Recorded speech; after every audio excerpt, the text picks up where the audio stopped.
Hello, magical people. My name is Lumenyxx. Thank you so much for being here with me today. This video is going to be a little bit of a show and tell.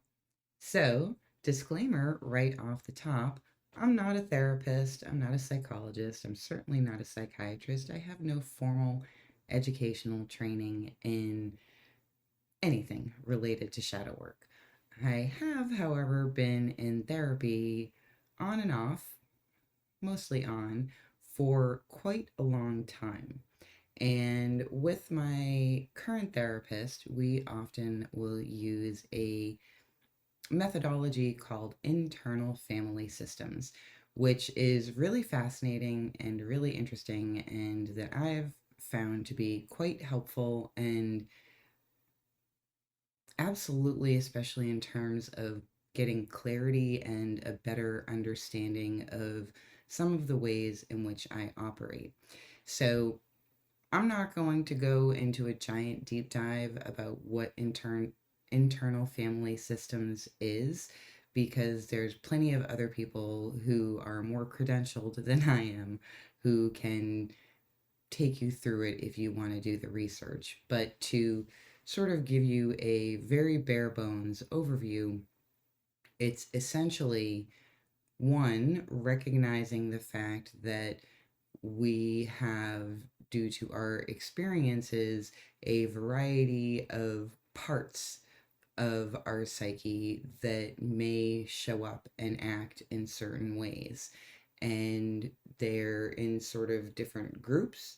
And there's further the sort of idea that sort of beneath and within all of those parts is a core self that is unharmed and untraumatized and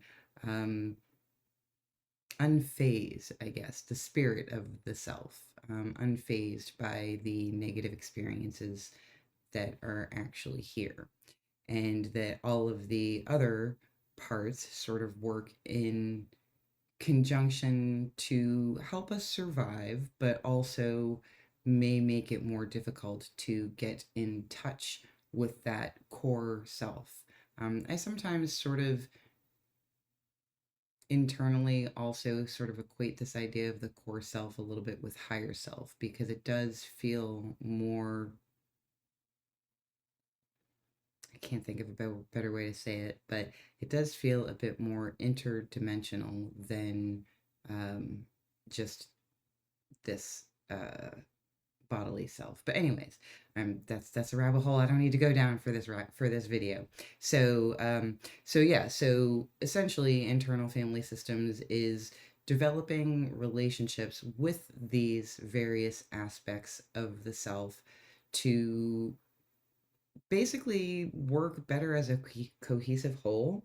And I refer to my various parts, known and unknown, as the Council of Self. That's not a phrase that I remember picking up from any of the reading or anything that I've done about internal family systems, but I find it a helpful way of thinking about how these internal parts that sometimes have agendas that are that feel to be in direct conflict with our conscious ego. So it's about sort of developing a better working relationship with these various aspects so that healing can occur, so that maladaptive behaviors can be reduced, so that there can be a better understanding and a greater connectivity with the self. That's my experience and my goals with it, anyhow.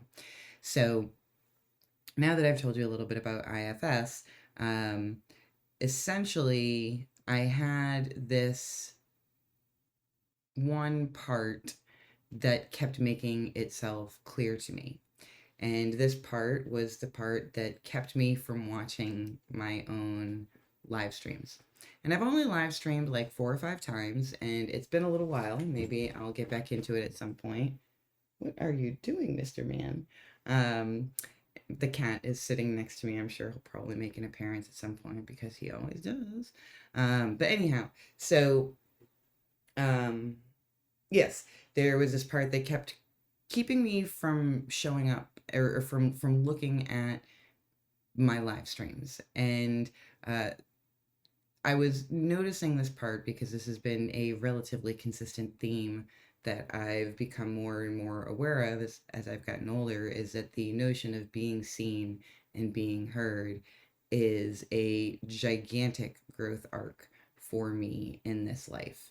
And I mean, no word of a lie, friends, the very fact that I'm here and that you're there is pretty fucking extraordinary, knowing what I know of myself. Um, so I've already obviously done a lot of work around this aspect because it's not healthy to live a life where you feel like you don't deserve to be seen or heard. Um, so something I've done a lot of work around. And it's also still a thing that comes up for me pretty consistently, which is one of the reasons why I don't live stream more often. It kind of is, uh, trips this part up, and she's very stubborn. And so I knew that like viding, watching the videos like this that are more prepared, and where I have at least an idea of what I'm most likely to talk about.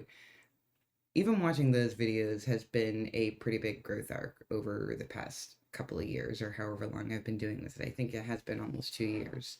Um, but it took me probably a year and a half to think about making YouTube videos before I ever did, because the very notion of having to edit my own videos was so deeply horrifying. So, like I said, I've done a lot of work with this part, but this part was showing up again.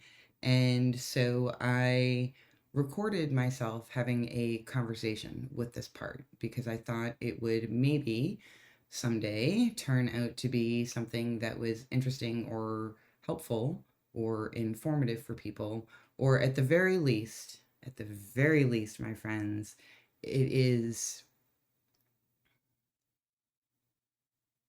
me doing some of the work of putting myself out there and being honest and vulnerable, which is not really something that I want to do, but which is also something that I know can hold a lot of growth for me by doing that. So where there's fear, there's growth sometimes, you know. So anyhow, what my plan here is I'm going to talk for a couple of more minutes about maybe some things that are going to come up over the course of this video, or that I want to share with you. Obviously, all of this is unscripted. And then I'm going to insert the video, and then I will, present day me, will be reappearing at the end to have an additional sort of segment, just kind of telling you what the fallout, or fallout is a terrible word to use, what the evolution has been like over the last couple of months. Because this video was actually, I did this right around the solstice. So we are almost now at another solstice. Is that right? Gosh, I guess it is. Huh. Wow. Time is wild. Um, So it has been a couple of months, and yeah, I'll fill you in about what happened after I stopped hitting record and where it went from there. So let's see, what else did I want to say leading up to this? Oh, one, I am very, very sorry, my magical friends, for the visuals of the video. I was sitting right there in the living room, and there is a, what that was. My computer just popped something up. I was sitting right there, and there's a big window right there, and the sun was coming through. So you will see that there's shadow and there's light on my face at some points. I mean, one of the benefits is that because I usually have prisms in the window, and by usually I mean always, because they're just always there. Um, there are some fun little orbs and that sort of show up bouncing on the walls at some point. So my apologies for the less than fantastic lighting. My eyes were closed during most of it, so I guess I just didn't really notice it. But my bad for not thinking ahead and preserving the visual experience for you all a little bit better. I think maybe I was a little bit nervous and it just didn't occur to me. Let's see, what else do I want to say? Oh, to prepare for having this uh, interaction with myself, really all I did is about 20 minutes, which you're welcome, I did cut it out, but for about 20 minutes before I start talking, I hit record and then just sat down and basically meditated. And meditation looks different for everybody. The ultimate goal of meditating specifically for this purpose is to really just getting my body and my mind as calm and as quiet as possible. So for me, a lot of ways a lot of times when I am just trying to really calm my limbic system down and relax my body a little bit better so that I can just be in a more receptive state, I suppose. Relaxation does seem to be pretty integral to the part to it for me anyhow. Um, but is I just breathe. I close my eyes and I take a couple of deep breaths and just breathe and try and pay attention to my breath. I don't count them per se. I'm just noticing the way that it feels. And then eventually I'll notice that my mind has wandered off and I'm thinking about something, and then I'll remember, oh yeah, I'm breathing. And so that's really it. There's no mystical aspect to this kind of meditation for me anyhow. When doing something like this, it really is just trying to get myself as relaxed and calmed down as possible so that, these more subtle aspects of the self are willing to show up. So, let's see. I mean, like, comment, subscribe. I can't even say it. And let me know your thoughts. Please feel free to comment for sure. It's always lovely, even though it does usually take me far too long to respond to them, for which I am sorry. It's not you, it's me. So yeah, I think that's it. So having said that, I am going to now just cut to this video. Enjoy, and I'll see you on the other side.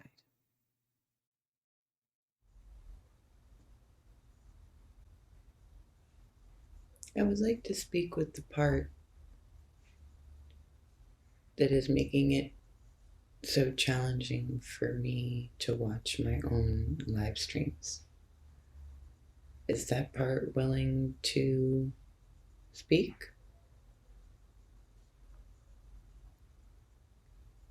And it's feeling like it's the teenage part. She looks like me, but younger, long hair, kind of standing with one hip out, looking a little defiant.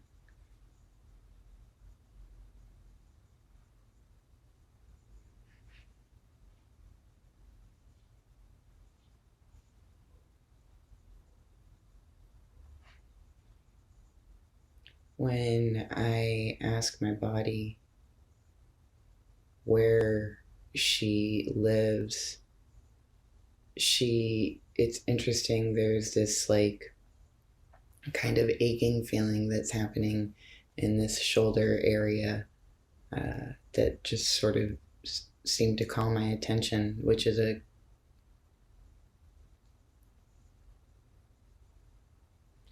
interesting. But I also get the feeling that like she's also conveying that she's not the only one that lives there.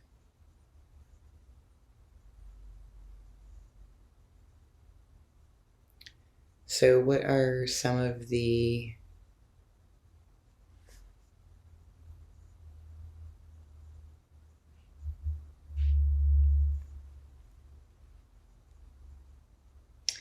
What would you like me to call you, this younger part of me? While she knows she is younger than me, she doesn't like being referred to as younger. She feels as though it's infantilizing. I'm sorry. I certainly don't have to call you that. Is there another name you want me to call you?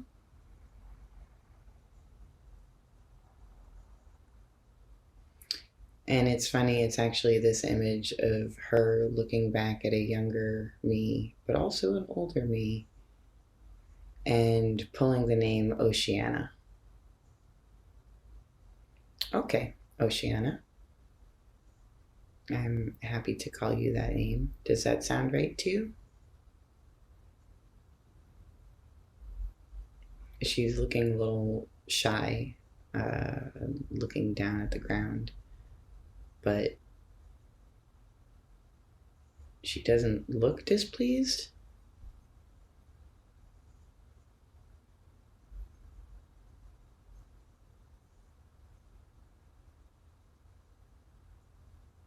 She said that, yeah, she likes that. Okay, Oceana, then that will be the name by which I call you going forward.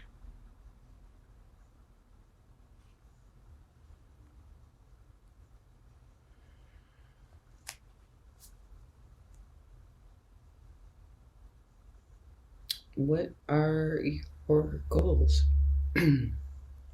Oceana?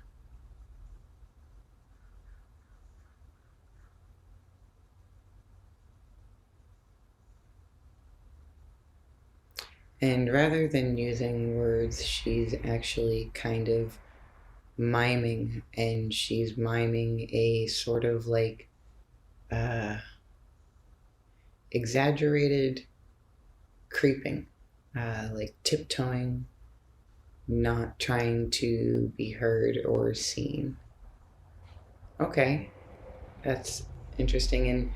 And like this picture image that she's showing me, it's not actually her or me. It's like a cartoon figure almost. Like I said, it's very exaggerated. It's almost like, yeah, it's a cartoon figure, and it's wearing like a black like leotard, like a full body, like a bodysuit type thing.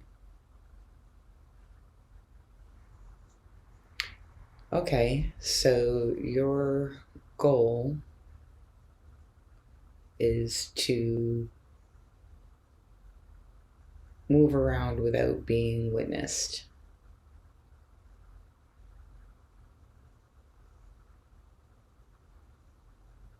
And she nods.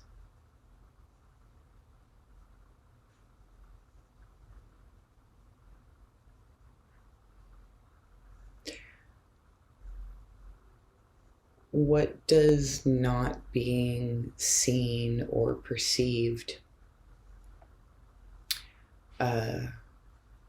do or prevent, Oceana? And again, she's just sending me images and feelings along with them, and it's a huge roiling cloud, just like the biggest storm cloud moving across a flat horizon, just billowing in all the directions, like it's gonna just overtake everything. And this feeling of like, yeah, just sadness. So being perceived, Oceana, it makes you feel sad?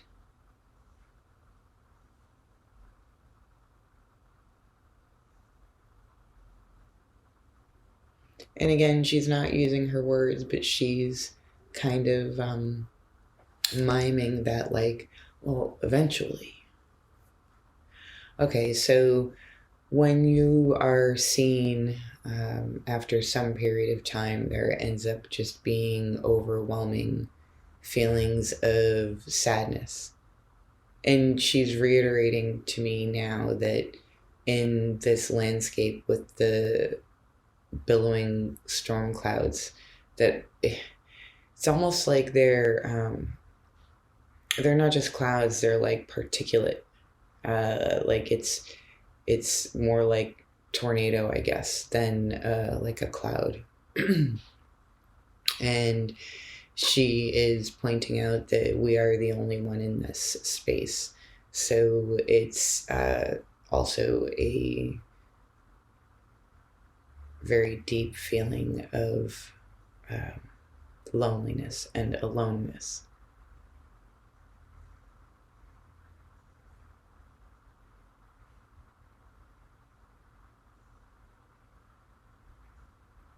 That sounds really hard, Oceana.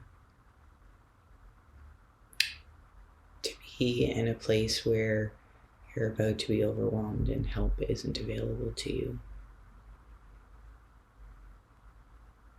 It sounds like a really hard place to exist in. I can understand why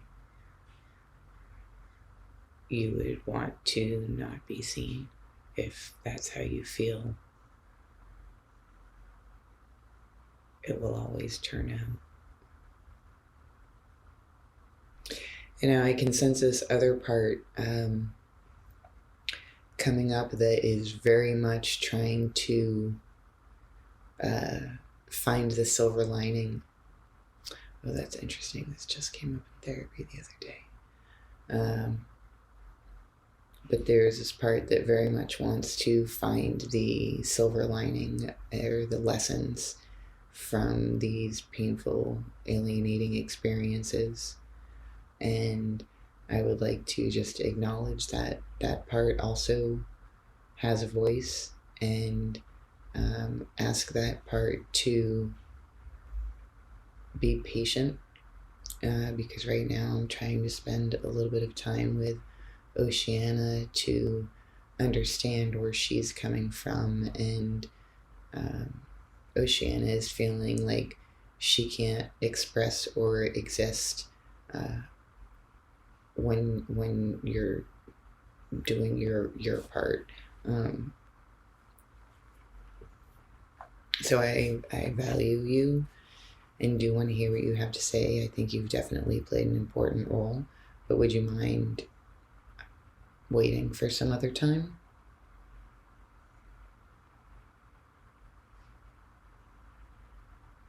And that part is saying sure. And now it's so interesting. Now I'm kind of noticing that sort of brain fog part kind of rolling. And I would also like to ask that part before it gets too close that, again, I recognize you and I see you and value the role that you play in keeping me safe, keeping the council of self intact. But if you also wouldn't mind, I really am very curious to hear what Oceana has to say, and would also invite you to hang out and wait for another time. And that part is also receding.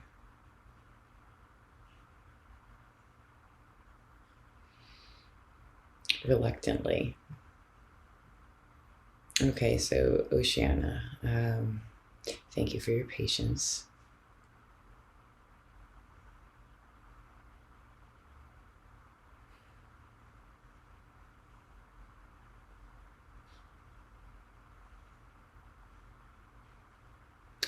What do you feel like will happen if you let all of us perceive ourselves a little bit more in this one particular way with the YouTube live streams? Like, what do you think will happen if you just, would you be willing to negotiate on that? Is there something that you would like? She's thinking about that.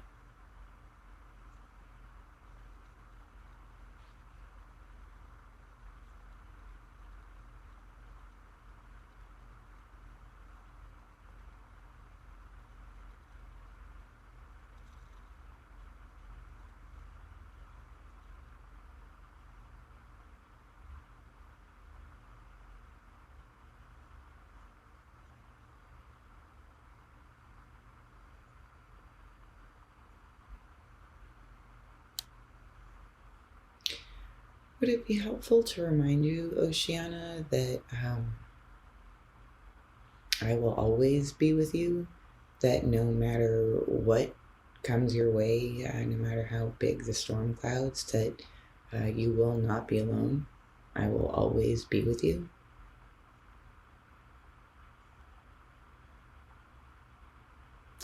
And I can feel in my body tears, but they don't sting, they feel more soothing. Like, she's not really sure what to do with that, but she definitely likes it.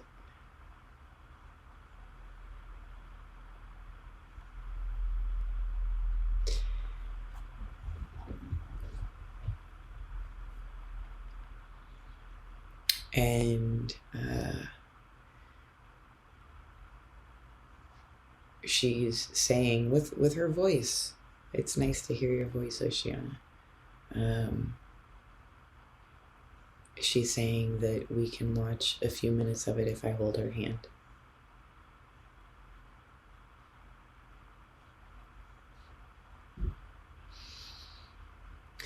And that gave me powerful emotions.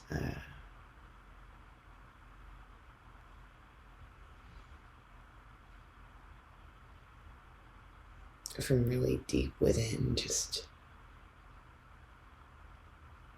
acknowledging a need for that physical touch, physical comfort, and offering it to her feels to have really deeply affected another part underneath that I suspect is, the part that Oceana shows up to be a protector for. And now Oceana is making the shh. So I honor your wishes. We'll say no more on that. So it seems like we have an agreement then, Oceana and I, where we will watch a few minutes of one of the live streams together and then check in and see how we're feeling. And I will hold her hand the whole time. I really want to say thank you, Oceana, for showing up and meeting with me in this way and for letting yourself be seen and heard a little bit. I know that was hard, and I think you are very brave. I want to ask, do you know how old you are? And 17 came back pretty quickly. Do you know how old I am?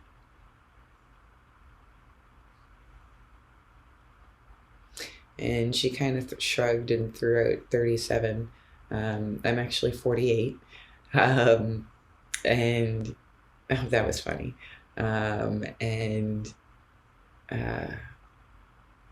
Yeah, now she's just being a little charming. She said we don't look so bad. Yeah, all right, well, is there anything else that you want to share with me? And she says that she knows that I was planning on making this video because she lives in my head, and she knows that I'm also considering making a video of it and putting it as a segment on YouTube. And she said that she's willing to consider that, but she wants to be part of the process and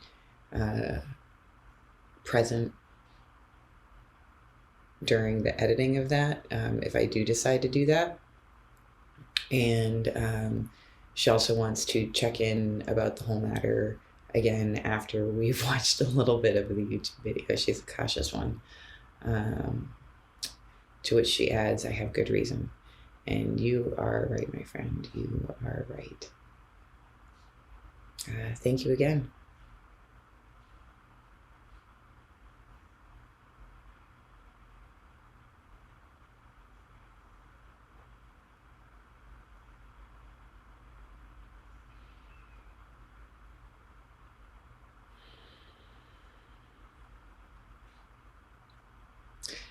Seems we have an agreement.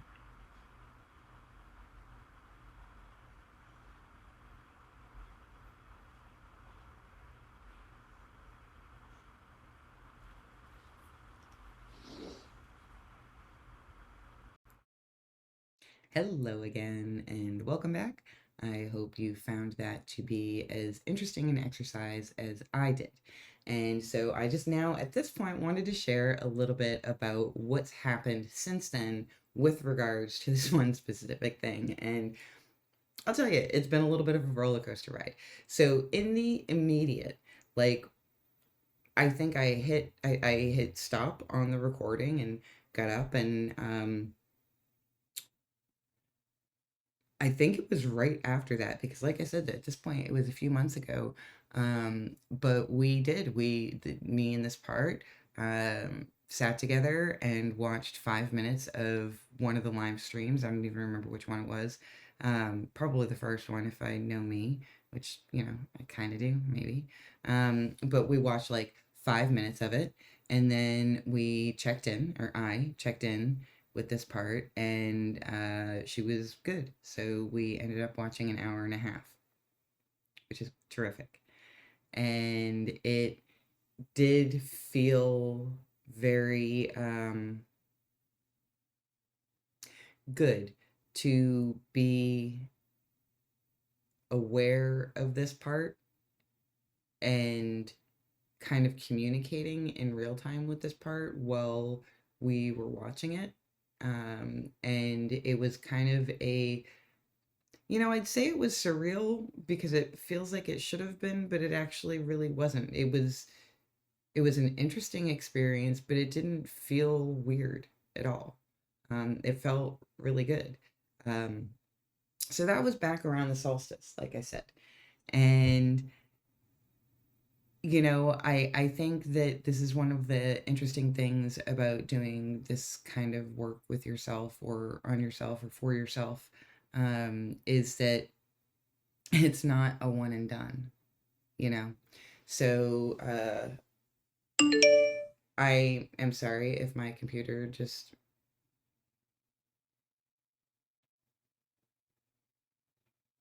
Oh, my computer is letting me know that my phone is going to die. So I'm going to hold that thought and plug in my phone because I'm still TE PoLr. So hopefully I got that plugged in quickly enough where it won't be an issue with finishing the video. Okay, so yeah, so right after the solstice, in between the solstice and the equinox in mid-October, I really did feel like a lightness of being that it's been a while that I felt, but it felt more like a returning to myself.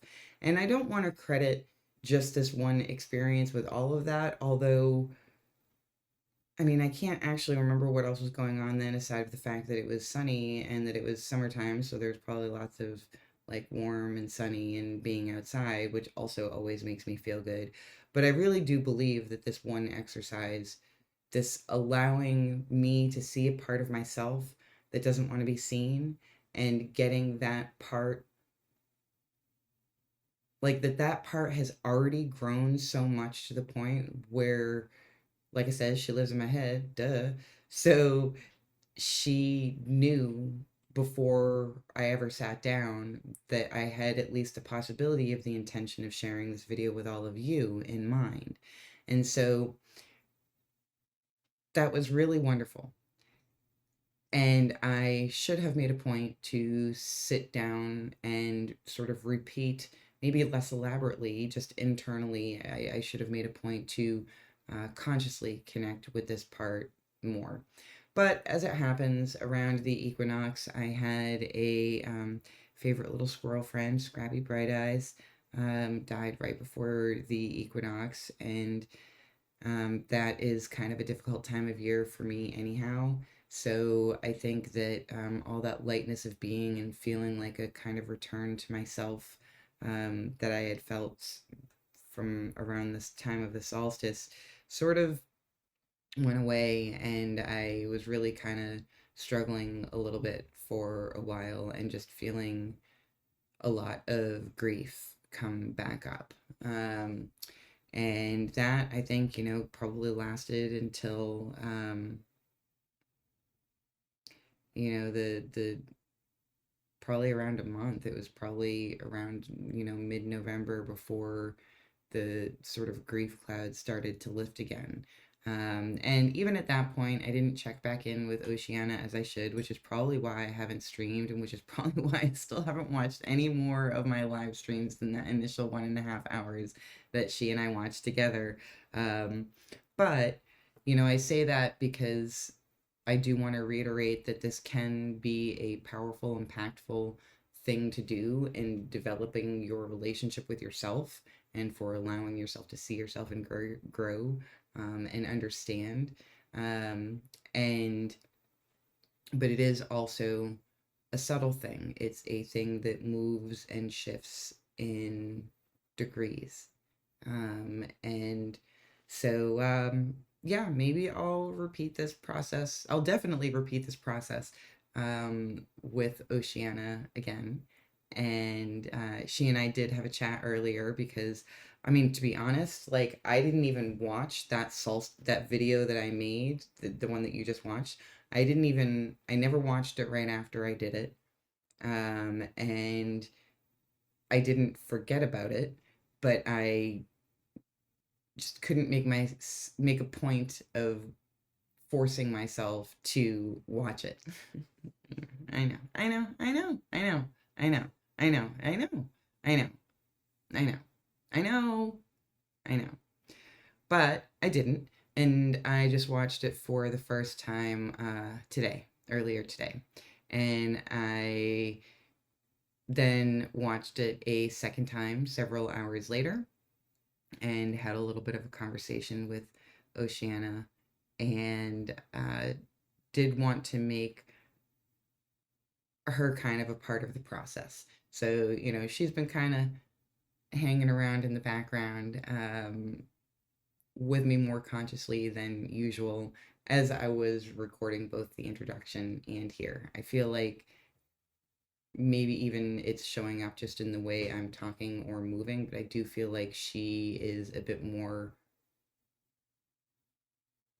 forward facing now than she was earlier. So, again, more growth for her, which means more growth for me, and that's definitely not a bad thing.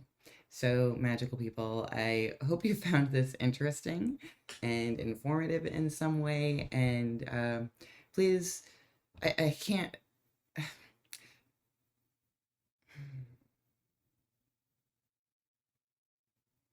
I hope no one takes offense that I am saying this, because there are not very many people who watch my videos, and all of you have been so incredibly wonderful and kind when you do comment.